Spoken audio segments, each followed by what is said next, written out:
Welcome to Talkless Water, the podcast that takes a deep dive in the world of water with those making waves. My name's Todd Bottler, and I'm your host for Talkless Water. I'm also the principal of Collaborative Water Resolution, which you can find at waterdisputes.org. In addition, I'm editor-in-chief of Texas Plus Water and the Texas Water Journal. Both publications are free. My guests today are Sarah Stogner and Dr. Ron Green. Sarah Stogner is a return guest, and she is now, since I've spoken to her last time, the district attorney for Texas Judicial District 143. She was asked to run for district attorney in 2024 and won, taking office in 2025. Prior to her election as district attorney, she spent years in commercial litigation, which included providing legal counsel for energy-related entities. After moving to West Texas, she became a passionate advocate for plugging orphaned oil wells, and soon after that, a fighter against governmental corruption and incompetence. As a New York Times profile put it, an unlikely prosecutor is now the law in Texas oil country. Ron Green is a retired scientist from the Southwest Research Institute, where he was a geoscience and engineering division scientist with about 30 years of work at that institute. He spent years working on the Carrizo-Wilcox Aquifer, the Edwards Aquifer, the Edwards-Trinity Aquifer, and also has provided technical expertise in groundwater hydrology and environmental geophysics. Ron has a PhD in hydrology from the University of Arizona and a Master's of Science in Geophysics from the University of Utah. Sarah, Ron, welcome to Talkless Water, and thank you for making time to talk with me. Thanks for having us. Great. Well, okay, I'm going to start out with your backgrounds in water, which I do for everyone. Sarah, you've done this once before, but please remind our listeners what got you interested in water originally. Yeah, I mean, I grew up in Florida and California and have always, I guess I would say my soul is at peace when I'm near the water. So I've always gravitated towards water. But from a legal and more of an academic perspective, I would say I really became interested in 2020 when I went to Lake Beamer in Pecos County for the first time and realized that we had massive, large-scale problems that was endangering our groundwater. So I'm going to want you to tell us more about Lake Beamer in a minute. But Ron, I want to ask the same question of you. When did you know, hey, I think I'm going to devote my career to water in one way or another?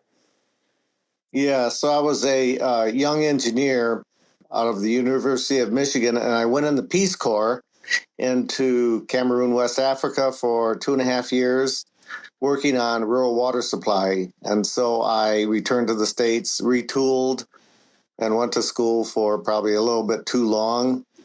Eventually ended up in Texas, working on water resource issues on a number of fronts. And more recently, since the boom of unconventional oil and gas development and fracking and the issues associated with disposal of produced water, I've been interested in this issue of orphan wells, P13 wells, abandoned wells, and the safe disposal of produced water. So I didn't realize this, but we have something in common. In addition to our interest in water in Texas and groundwater, and that's we both graduated from the University of Michigan. So my degree was in a Master's of Science there. So yeah. So you two are here today on Talkless Water, in part because last fall the Texas Water Journal published an article that you co-authored. Now I'm going to read the title here: "Failed P13 Water Wells, the Real Orphan Wells and How Texas is Denying Ownership," which I thought was a great title. I had a couple people led to the Water Journal and say, why do you let people have titles like that? And I always say, yeah, how about the titles I've had? Little Fish That Roared, Raiders of the Lost Aquifer. I'm going to like a catchy title. So let's, kind of discuss your article and the broader issue it covers in Texas. And let's start out with something basic. What is a P13 water well? Legally, a P13 water well is a well that was drilled as an oil and gas well.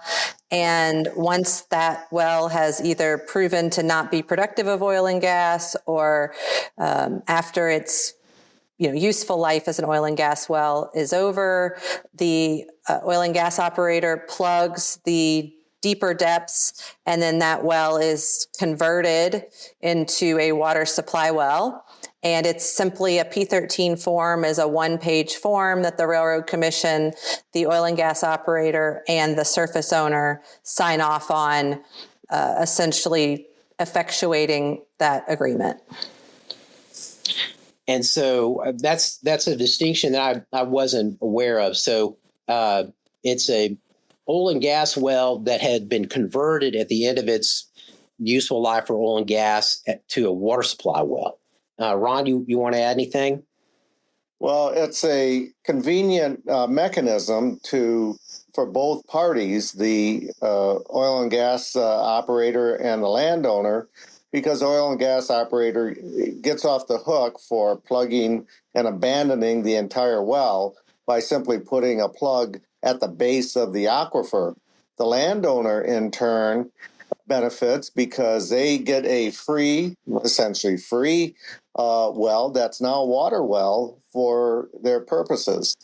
The challenge comes in that the well doesn't continue to operate as it's intended, namely that the deeper horizons, oil and gas horizons and other horizons below the water table may be released into the upper horizons if the plugging fails. And I'll turn it over to Sarah to talk about the legal issues and why that's a problem. Well, before you do, Sarah, what's a zombie well? I call a zombie well is any well that's been plugged, that those plugs fail and it starts flowing again. Okay. And when it starts flowing again, that means water that has got some pretty nasty stuff in it, really high dissolved solids, starts coming up through the well and, flowing out on the surface. Usually, yes. Okay. So what about some of the legal aspects of all this? Well, so the purpose of the paper, right, is to highlight that in the nicest way possible, these wells have become a hot potato, I would say. There's another term I'd like to use, but I'll use hot potato. And we're clean here. I have to check a box for, podcasting, hosts, like, is this the content clean? Yes. Yes. And so this is a hot potato topic that unfortunately the Railroad Commission doesn't want to deal with, TCEQ doesn't want to deal with, the local groundwater conservation districts would like to deal with, but don't have the money or resources to deal with. And jurisdictionally, it's gray that if the local water districts, my argument and the thrust of this paper is that if a P13 well, if the plugs set by the oil and gas operator fail, and that wellbore is communicating or becomes a conduit for oil and gas producing reservoirs to start communicating with other strata or reservoirs, then the Railroad Commission absolutely not only has jurisdiction, but has the obligation by the legislature to make sure that our groundwater is protected and that other oil and gas producing zones are not inundated with that water flowing there.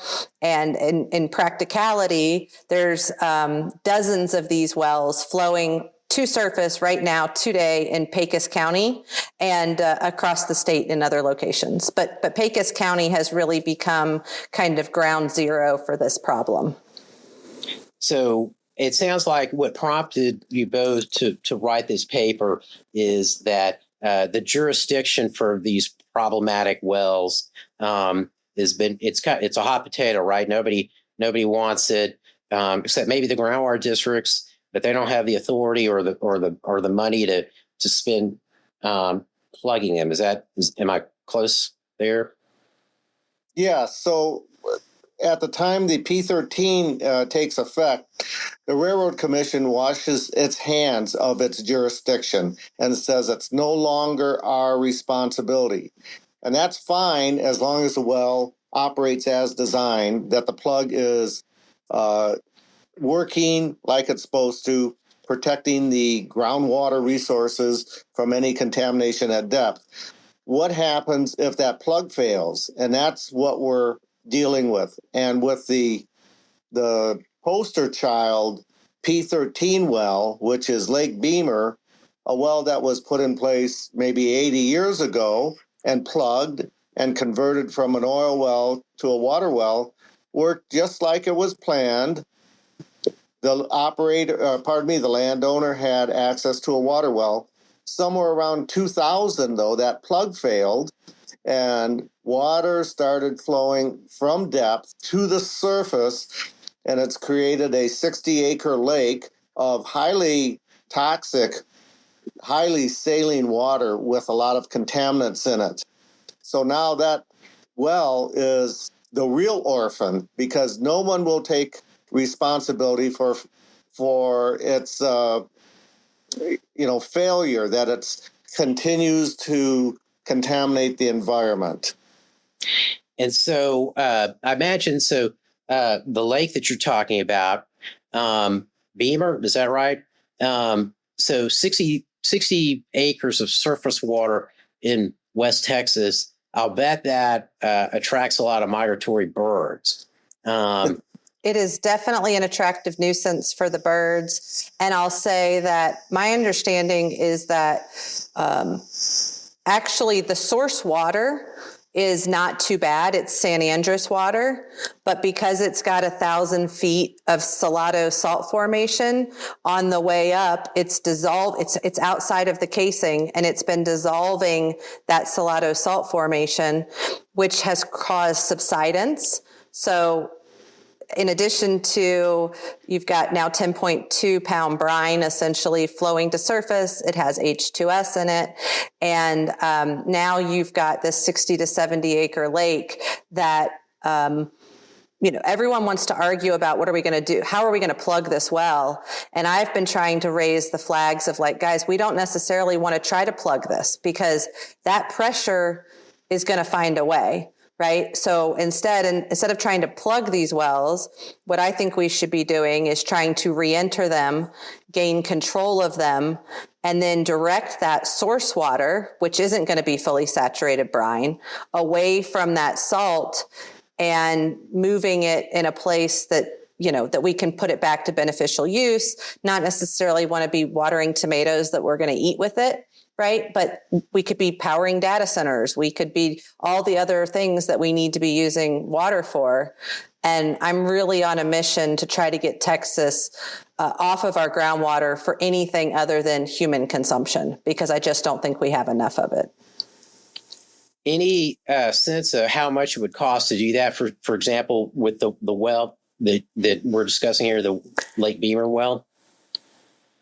Well, I've talked to several industry experts, and the numbers that they've quoted are tens of millions. You're probably at this point, there's no casing left in that well, at least for the first few hundred feet. And the casing that is in there has been parted. And because of this cavern down there, it's now slipped next to it. So what they think they have now is casing that came apart, and now you're never going to be able to get back down.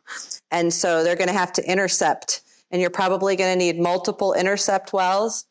And then you get to the source, you divert the flow, and we wait to see what happens, because when all of that water stops holding up Highway 1053. And I mean, we're talking not just that 60 to 70 acres.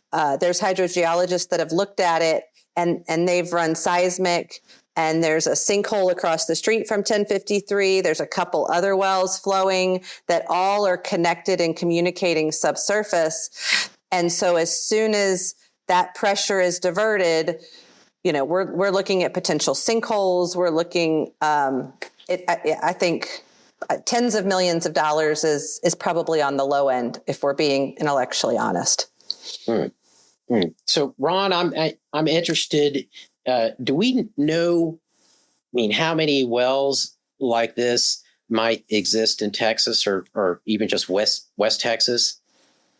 Not really. There are numbers out there. I think the number of identified orphan wells, which is just a subset, is about 11,000 in Texas. But there are maybe 150,000 additional wells that are currently abandoned. And when they're finally changed to some permanent status, they could become a problem. But the real issue is that oil and gas industry continues to develop legacy oil and gas fields. The Permian has been operated for 100 years or more.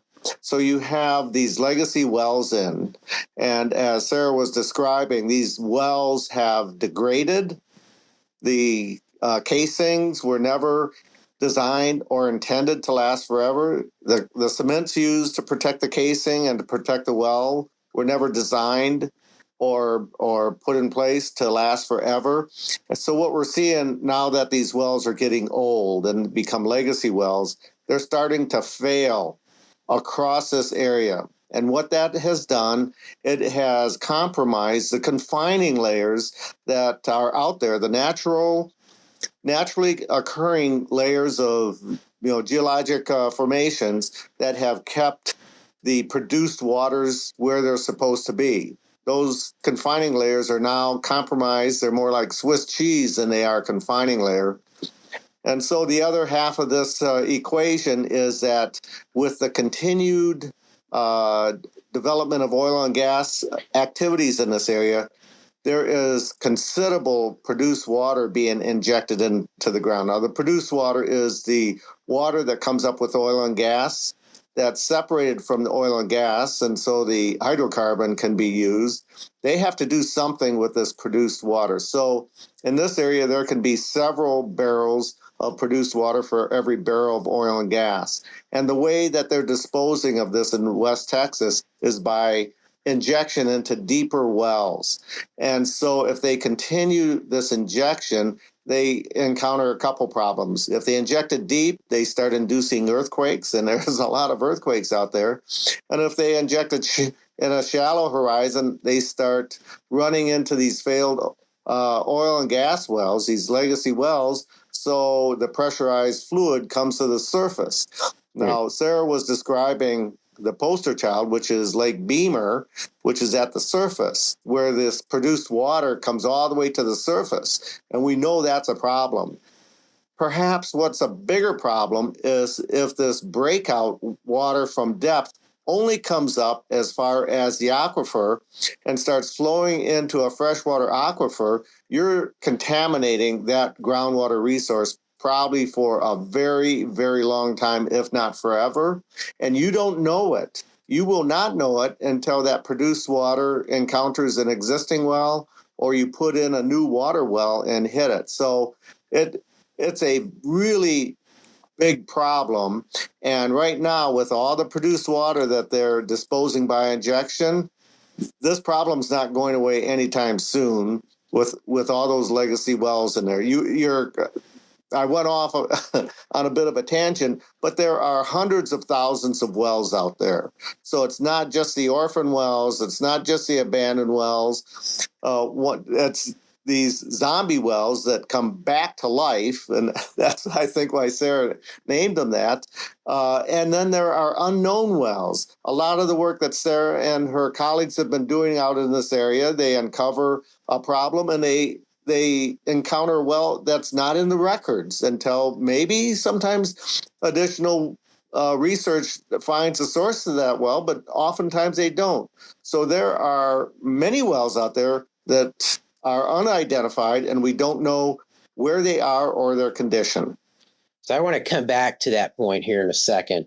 But just want to note that for our listeners who are not familiar with Texas and all the water issues in Texas, there's a big push on to try to find productive uses for produced water, in part because of the problems associated with seismic activity and disposal, and I guess also for making this problem worse with disposal, but also because West Texas, there's not a whole lot of fresh water available. Certainly not much surface water, and this issue really highlights the fact that much of that region depends on groundwater, and aquifers with fresh water in West Texas are precious things, at least for the future. So, Sarah, just kind of thinking about what Ron was saying at the end there, I imagine that not only you're finding wells that weren't cataloged, right? And oddly enough, my first internship when I was in college, I was at Swanee in Tennessee, and I had an internship for one summer in Austin. And I was assigned to the Texas Department of Water Resources to their surface casing unit. And I had the giant leather book where I was supposed to note the location of a well when we got a log in, electric log. And, that's 1985. And the state's tracking the location of these wells using this ancient leather book. It's like something, from that I don't know, the Romans might have been using, to catalog taxes or something, way back when. But just thinking about, not only do we not know, where some of these wells are, right? They show up when they create a problem, but many of the companies don't exist anymore. Because we're talking about, I don't know what, 100 years or more than 100 years, probably. If you go back to I can't remember when the East Texas wells got humming, but it was, I guess, around 1900, wasn't it? Or maybe. Yeah, the late 1800s, the first wells in Texas. And by the 1920s, we were blowing and going. Yeah. So we don't actually, in some cases know who drilled them, and in some other cases that company may be long gone. But, we do know in some instances who originally drilled them. And we also know that, Texas has a system for regulating oil and gas extraction. And there's the Railroad Commission, which is the agency responsible for that, and the Texas Commission on Environmental Quality is the environmental agency. And so, just kind of thinking about those players, how are they, and the federal government, how are they all working together or not working together when it comes to this issue? Yeah, I mean, that's why I refer to it as a hot potato, because everyone seems to recognize it's an issue, but nobody really wants to take it and say, I'm prepared to handle this issue. Everyone kind of says it's too hot to handle, not my problem. It's a political, hot potato, and no one wants to get held. No one wants to burn their hands. And so that's why I've been so vocal in trying to get the technical people, the engineers, the geologists, industry folks, in all aspects of this to understand the issues so that we can start to suggest resolutions. Because, like I said, I think there's about last year, the Texas legislature submitted $100 million additional dollars in state funding, but right now, the bond money from the Railroad Commission goes into the general fund, and it's really difficult for the Railroad Commission to get the money needed and we're not properly bonding wells, right? So I think what we should do going forward is any new drill, if you're going to be spending millions of dollars on a new drill, go ahead and take the $100,000 that's going to be needed to plug that well, put it into some sort of a fund, let it be invested, let it grow interest. That, just like we do with client funds as an attorney, we don't keep that interest. That goes into the indigent fund, right, to help with people who are harmed by lawyers that do bad acts and things like this. And so, I mean, I'm a conservative. I don't want to get political, but I think that industries should be self-sustaining, that the oil and gas industry has not been self-sustaining. And right now, taxpayers are getting left holding the bag. And landowners are getting left holding the bag. And our grandchildren's water sources are getting left holding the bag. And so I don't have a great one-size-fits-all solution, but nothing's going to get better unless we're having these difficult conversations with the technical people who have the brain power to get smart and creative in how we're going to resolve this. And you know, there's opportunities here. It's a challenge, but there are rare earth minerals in this water. We can, what they call the valorization, right? Especially like in East Texas, the Smackover has a lot of lithium, right? So West Texas doesn't have so much lithium, but it's got a ton of calcium chloride. And if we use calcium chloride to salt our roads, let's stop buying calcium chloride. Let's clean it out of the water. And it's just one of those things that it's purely economically driven right now. And unless we fix the regulatory incentives, there's really no stick that's punishing people for not protecting groundwater. And there's really no carrots right now to incentivize people to come up with novel ways of dealing with it. So in the meantime, I think, in March of 2026, we're injecting about 30 million barrels per day. That's up from when I moved to the Permian in 2017, we were talking about 5 to 8 million barrels. So in 9 years, we're injecting 6 times more water. And we've run out of pore space. And so if we don't do something different, we really are, I think, going to be in a situation where it's a whole lot more expensive than to try to get the potable water we need, because all of our source water will have been contaminated. So I think you mentioned the state had, it sounded like, did you say $100 million? Yeah, so the legislature gave the railroad. So how it is now, right, when the legislature meets, it gives the Railroad Commission its budget for the next 2 years, their operating budget. Well, last year, they had a special hearing, and they gave the Railroad Commission an extra $100 million to start addressing this. Okay. And then under the federal law, right, I think the state got an initial $25 million, and then it's eligible for something like 330. Don't quote me exactly, but these are the types of numbers we're talking about. I think that's the Bipartisan Infrastructure Act, or the correct, Biden Administration Act, Infrastructure Investment and Jobs Act. Yeah. Okay. Right. And so that first round gave 25 million. That was quickly spent because it didn't have many strings attached. The next levels of funding have some more strings, at least they did under the prior administration. My understanding that the current administration is unfortunately getting rid of a lot of those, like requiring that you prove that the money has actually properly plugged the well, right? And so that's the other problem is we've personally excavated wells that the Railroad Commission has plugged under its orphaned well program, and those wells are not plugged. So we're spending money, taxpayer money, to attack a problem that we're not fixing. And in some cases, we're making it worse, because if you just put a Band-Aid at the surface, okay, you may not have the visual anymore of that water flowing to surface. But as Ron said earlier, it's just going now probably into your freshwater zones or into some other zone where it will eventually, again, find the path of least resistance.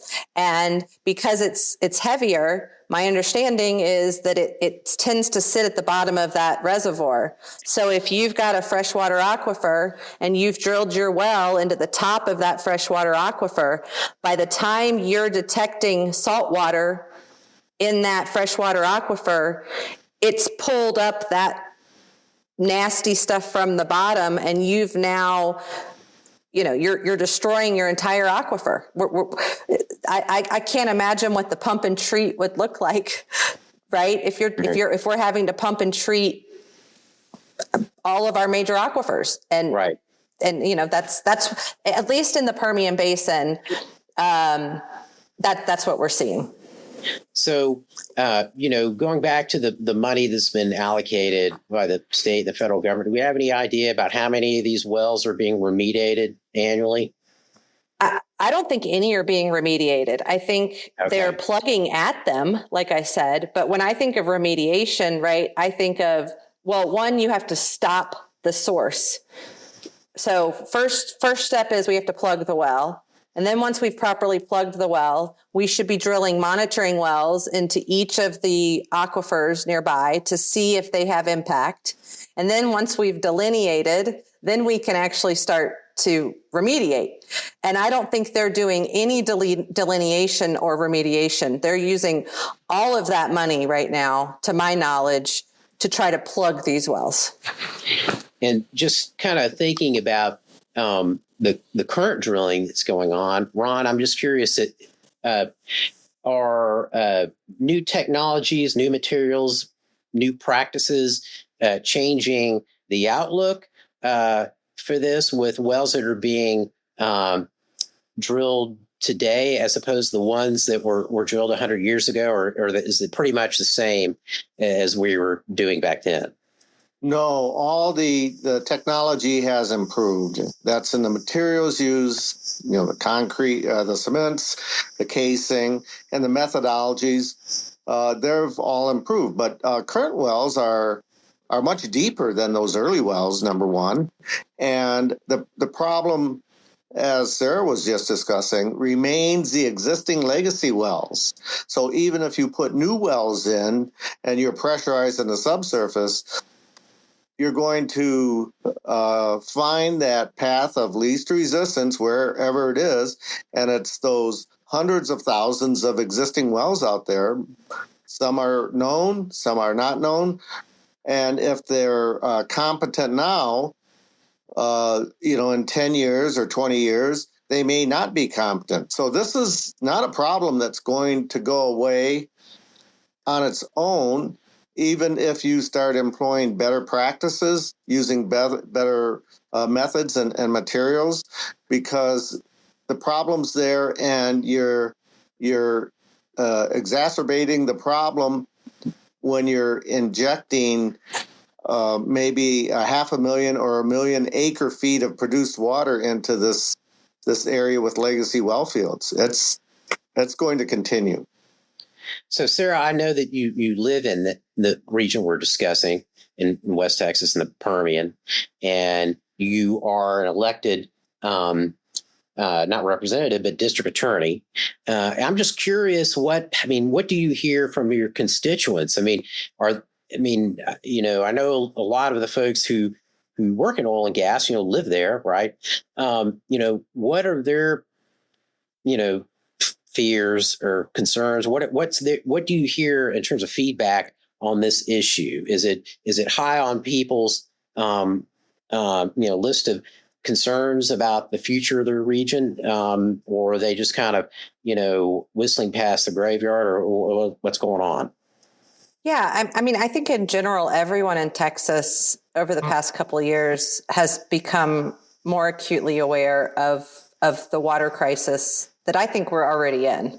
I think a lot of people would want to disagree with that and say it's not a crisis yet, but I disagree. I think it's already a crisis, and there's been, at least on the operator and regulator side, I would say they've actively impeded that knowledge, the extent of the knowledge of getting out. Like, there's an active campaign to prevent people from getting enough information to understand exactly the scope and breadth of this problem. Okay, first of all. But my constituents, from a water perspective, like I've got people in Toya, for example, who their water comes from down here, Messina Valley, and their pipeline that takes that water, the 40 miles or whatever to Toya, was damaged several years ago. And they haven't had any decent water. And so that little town has been struggling for years trying to get a reliable water source. Well, then you go to the Reeves County folks, and Reeves County says, well, we don't have any water. Pecos, the town of Pecos has water. The town of Balmorhea has water, but the county itself doesn't have water.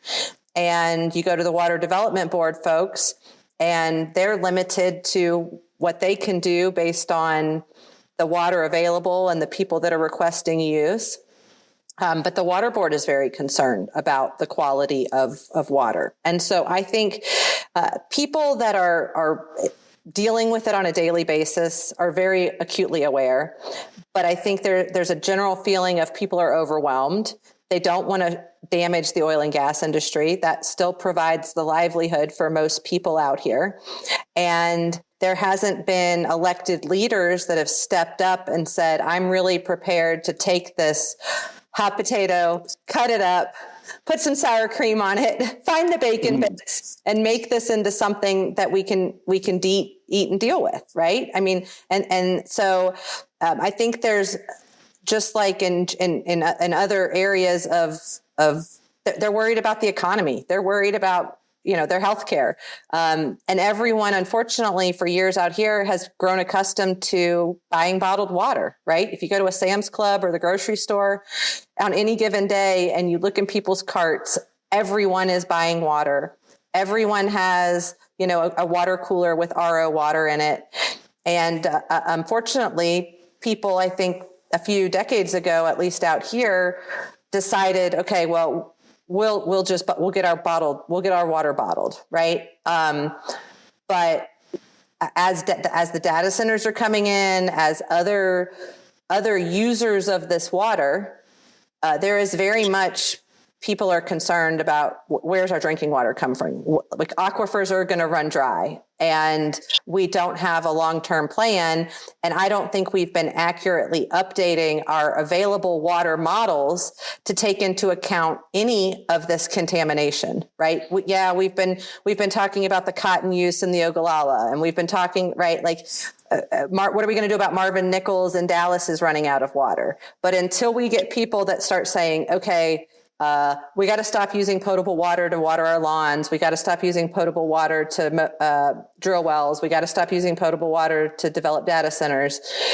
Unfortunately, I think it's going to take some sort of a large Flint, Michigan type incident to get the type of recognition that's necessary to get the elected leaders to step up, to start passing the legislation that's necessary to actually tackle these real issues. So yes, I think the people are concerned, but they feel really powerless on some level to do anything about it. I hope it doesn't take something like that. But I think one thing to note is that the issue is not we don't want more oil and gas drilling in West Texas. Some people may confuse that. We're just really talking here about how can we do it in a way that doesn't leave a problematic legacy for the people who live there, and how can we go back and address the shortcomings in the way that oil and gas drilling might have been done before. And so before we wrap up, I want to see, is there anything else that you would like to add on this topic today? I will. I'll just say, again, not political, but semi-political, is last night was the primary election. Runoffs are happening in May, and the general election is in November. And I was on the campaign trail helping some candidates for the past couple of months, and I can tell you everyone is talking about water. Everyone is concerned about water. And so listeners, fellow water nerds, right? Those that are like, I think my call would be I would encourage anyone who has knowledge and the ability to donate their time and or money to these causes needs to be involved in the conversation and getting involved. because we don't have the luxury. I've been on this fight now for almost 6 years, and we've accomplished a lot, but we still got a long way to go. So that's how I'd like to end it, is just encouraging people to, because if they're listening to this, they're obviously interested, and feel free to reach out, and I can help point people in the right direction to get them involved and helping. Well, let me just say that I'm thinking along the same lines that you are. I was communicating with some friends last night as I was watching the results, that this may be one of the few elections in recent history where water is a topic, where you hear candidates actually discussing the state's water needs and how water's being used, which was something that used to happen all the time in the 60s. I mean, it doesn't, it's not been the case for the last few decades. Everybody's always talking about the big hot button issues, but hey, even though y'all have gotten some rain, where you are, Sarah, much of the state is in drought. And, when we get around to this summer, we may have a really interesting drought going on during the middle of these campaigns. And so we'll see. This may be the election cycle where water returns to the forefront of the discussion among candidates. And so, which I think would be great. So I'd just like to make a comment to you, Todd, and I appreciate your journal publishing this paper, because there were some reviewers that questioned the appropriateness of having a legal paper about P13 wells in the Texas Water Journal. But, the mosaic of all the issues facing the water community, and we just expanded on that a little bit, the P13 wells and the impact of those on these resources is significant, and it's going to grow. Now, is it as large as some of these other issues? Probably not, but it is a significant issue. So I'm glad that Texas Water Journal saw that it was suitable for it to be put in this journal, and to give it some more visibility to how important it is. Well, I appreciate y'all submitting it. We've increased our downloads of articles and abstracts over 20,000 a month recently. And so I can just say that, if it's about Texas water and if it has to do with science, engineering, public policy, or law, the Texas Water Journal is interested in it. So thanks again for selecting the journal to submit your article to. You're welcome. All right. So we're at the end here. One final question. How can our listeners find out more about the P13 well and groundwater contamination issue? Yeah, I think they can obviously follow us on social media. I have a Zombie Wells account that's on TikTok and Twitter and Instagram. I'm Sarah Stogner on all the major platforms. I'm easy to get a hold of, and I think really just start there, and then like I said, if it touches on so many different elements. So I think if engineers can help and look at the engineering aspect, and hydrogeologists can look at the hydrogeology aspect, and lawyers and policy folks in Austin can look at the policy implications. But I do think it's such a big topic that the paper is obviously a great place to start. And then you can branch off into which of those little bits of it you want to bite off and chew on for a while to work towards. Ron, anything to add? Yes. You don't have to go very far to learn about this issue. If you look, the New York Times, the Texas Tribune, Texas Monthly, the major publications from the large cities in Texas, And hardly a week goes by that there isn't an article. And if you look over the last 2 years, now you've seen, or several years, you've seen this new phenomenon that we haven't really mentioned, and that's geysers in West Texas. And they are not natural. This is not Yellowstone. And these geysers are, evidence that these wells have failed. It could be a zombie well. It could be, a P13 well. It can be anything. But what happens is the subsurface is so pressurized that it finds a well that fails, and it's like a cork popping on a champagne bottle. And for several weeks, you have a geyser shooting 100 to 150 feet in the air of nasty, nasty water. And it's just becoming more common over time and over distance. And unless practices are changed, we're going to see more and more of this. So it's not difficult to go into the local media, whatever it is, to find out different stories that describe this problem.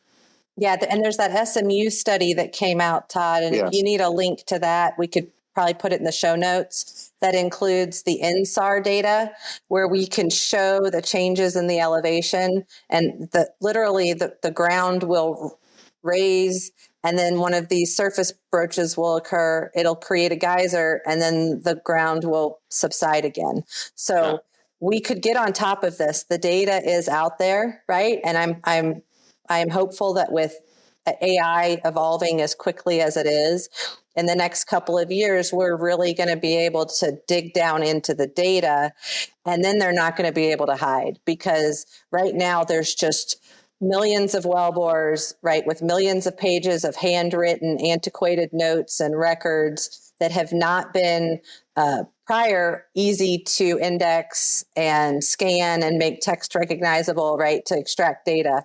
And the science, the computer machine learning science, is really exponentially, I've been very impressed in the past couple of years with how that's moving.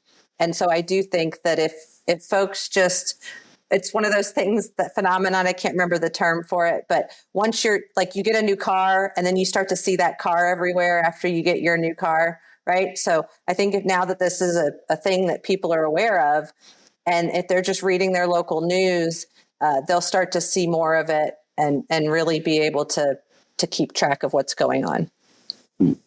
Interesting. Hey, I really enjoyed this conversation today. I learned a lot, which I don't always, I have to admit, don't always learn that much when I do these interviews, but I did today. And so that's, a treat for me. So, Sarah, Ron, thank you for joining me today. You're welcome. Thanks for having us. Yes. This has been Talk Plus Water. Sarah Stogner and Dr. Ron Green were my guests. Sarah's the district attorney for Texas Judicial District 143. Ron is a retired consultant who was with the Geosciences and Engineering Division at the Southwest Research Institute for decades.